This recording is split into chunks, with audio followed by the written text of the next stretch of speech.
Just a quick video on how to service your suntor forks lower leg assembly.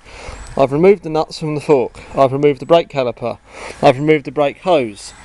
You pull off the lowers, they just simply slide off. It's quite hard to do on camera.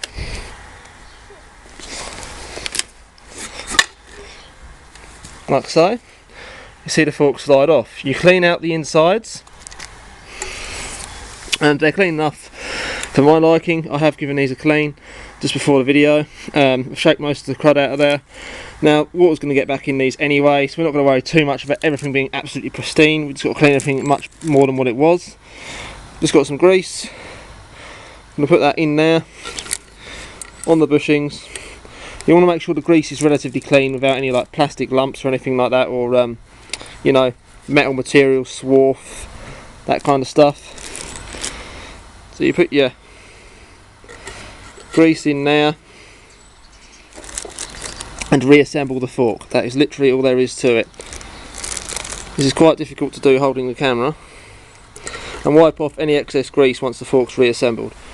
So you make sure it's relatively clean, get all the major rust particles out. You won't get all of it, get as much of it as possible, and just reassemble the thing. This will allow you to save money before you upgrade the fork to something else, or allow you to keep riding that fork a little bit longer. Really and truthfully, you should be doing this every sort of 3 to 6 months.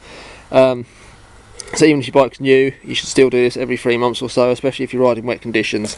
And then that way it will actually prevent the fork from going rusty in the first place, and you'll get years of life out of it.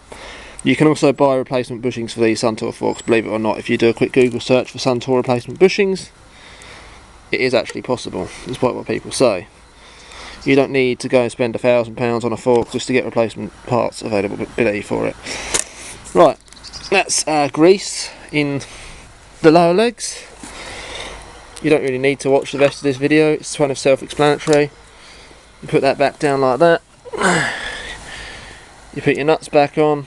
There's no seals or anything like that on here or anything fancy. You might need to position this rod into the centre.